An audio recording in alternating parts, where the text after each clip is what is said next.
The Trump administration and El Salvador's government are striking a defiant tone in the case of Kilmar Abrego Garcia, the Maryland man who was mistakenly deported to El Salvador's notorious mega prison last month. El Salvador's president met with President Trump at the White House yesterday amid the administration's sweeping immigration crackdown, despite repeated calls for Abrego Garcia's return to the U.S. Both leaders made it clear he won't be coming back. How can I return him to the United States? Like I smuggle him into the United States, or what do I do? Of course, I'm not going to do it. It's like, the question is preposterous. How can I smuggle a terrorist into the United States? I don't have the power to return him to the United States. As many as possible. And I just asked the president, it's this massive complex that he built, jail complex. I said, can you build some more of them, please? As many as we can get out of our country that were allowed in here by incompetent Joe Biden through open borders. Willie, of course, and Mika, Abrego Garcia has never been charged with any gang-related crimes. And in 2019, an immigration judge actually barred him from being deported to El Salvador, saying he'd be harmed there. The Justice Department has acknowledged, Willie, time and again, he was deported because of an administrative error. Now, last week, the Supreme Court directed the Trump administration to facilitate his return to the United States. But here's the thing, though, Willie, there was ambiguity there. And it's ambiguity that a lot of people were talking about beforehand, where they said, help facilitate the return. And then in another sentence, they directed the district court judge, though, to make sure you respect the president's ability to be commander in chief and run U.S. foreign policy. Obviously, basically giving an escape route for whether it's the president or Stephen Miller to say, hey, the Supreme Court agreed with us. And this is something that Danny Zavala said last week, which is, you may think this is a win for Garcia. The Supreme Court's going to look at this and say it's a win for them. And that's exactly what they did yesterday. Yeah, and President Trump and others in the room yesterday sort of misrepresented what the Supreme Court did actually say in its ruling and said it was purely on our side. So leaving that ambiguity gave them the opening to say we won that case. President Trump then in that meeting yesterday kind of went around the room asking members of his cabinet to weigh in on the deportation of Abrego Garcia. Listen to what Attorney General Pam Bondi, White House advisor Stephen Miller, and Secretary of State Marco Rubio had to say. First and foremost, he was illegally in our country. He had been illegally in our country. And in 2019, two courts, an immigration court and an appellate immigration court, ruled that he was a member of MS-13 and he was illegally in our country. Right now, it was additional paperwork had needed to be done. That's up to El Salvador if they want to return him. That's not up to us. The Supreme Court ruled, President, that if, as El Salvador wants to return him, this is international matters, foreign affairs, if they wanted to return him, we would facilitate it, meaning provide a plane. So, as Pam mentioned, there's an illegal alien from El Salvador. So, with respect to you, he's a citizen of El Salvador. So, it's very arrogant even for American media to suggest that we would even tell El Salvador how to handle their own citizens as a starting point. As two immigration courts found that he was a member of MS-13. I don't understand what the confusion is. This individual is a citizen of El Salvador. He was illegally in the United States and was returned to his country. That's where you deport people, back to their country of origin, except for Venezuela that wasn't refusing to take people back, or places like that. I can tell you this, Mr. President, no, the foreign policy of the United States is conducted by the President of the United States, not by a court. And no court in the United States has a right to conduct the foreign policy of the United States. It's that simple. End of story.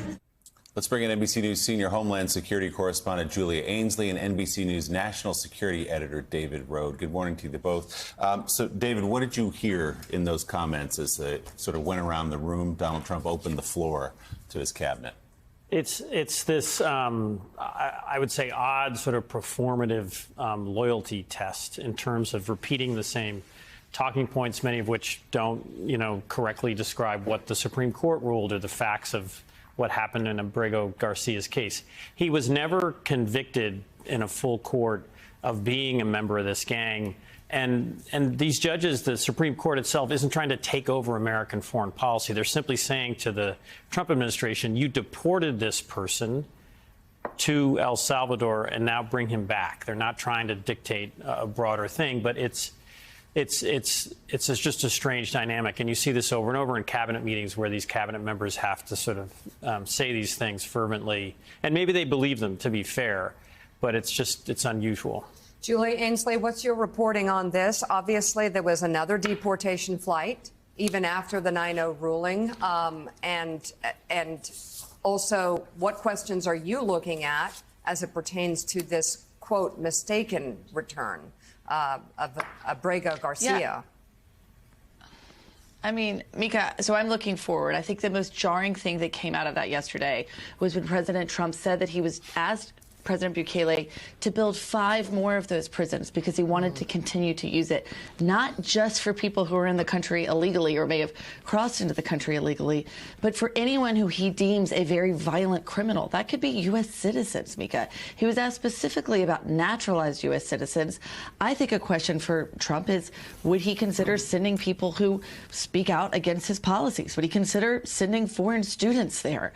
I think there are a lot of lines that we haven't asked him if he's willing to cross when it comes to this policy, because now they're really using this as a scare tactic in order to drive down numbers at the border. And as we'll get to later, if they can't deport enough people, this could be an ultimate tool. That's exactly what Kristi Noem said when she went and stood outside of those prisons in CICAT and El Salvador, is this could be your future if you come into the United States.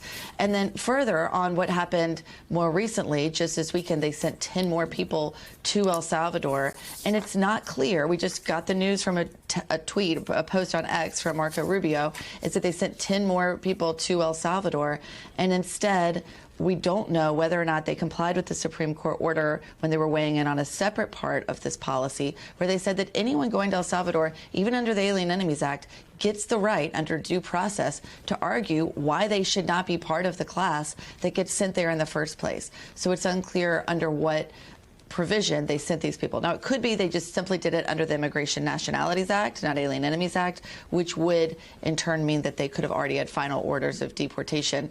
And now doing it that way has not been challenged in court if you actually just deport people to El Salvador. But even still, these are people who may not be from El Salvador. Most of them are Venezuelan, being held in these conditions. So looking forward, I think this is just the beginning of this relationship between Trump and Bukele and the beginning of how much we're going to see. They wouldn't even put a limit on how many people they're going to be holding in those facilities. And Julia, to your first point, President Trump is again floating the idea of deporting U.S. citizens to El Salvador. As Trump and El Salvador's president walked into the Oval Office yesterday, a live stream of the event caught the duo discussing the idea.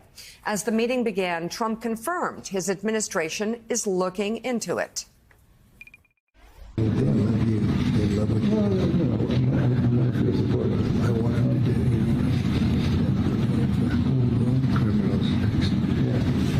Homegrowns are next. The homegrowns. You got to build about 5 more places. Yeah, that's fair. All right. We always have to obey the laws, but we also have homegrown criminals that push people into subways, that hit elderly ladies on the back of the head with a baseball bat when they're not looking, that are absolute monsters. I'd like to include them in the group of people to get them out of the country, but you'll have to be looking at the laws on that. Okay, David Rohde, let's talk about the legality here of that and also how it compares to Trump's first term when it comes to those cabinet members and head of DOJ, what they would have said.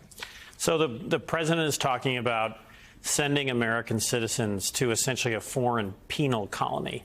Where President Bukele has said the current people there, he doesn't know when he will release them. So this is a startling change, a huge step forward just in this administration that he's even talking about this idea. And then it's remarkably different from the first term. In that first term, you saw that the administration went out of its way to make sure the Supreme Court, with the travel ban, which was, a huge issue, there were 4 to 5 versions of it to get it up to snuff so that the Supreme Court would say this was legal. Here, it's ignore the Supreme Court. It's dismiss the Supreme Court.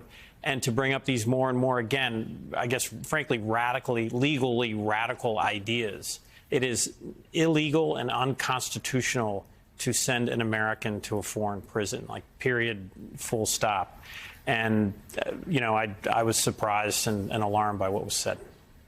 Well, and again, it is Pam Bondi can do all the research she wants to do. The Justice Department can, but it is illegal and it is unconstitutional to send Americans to these prisons.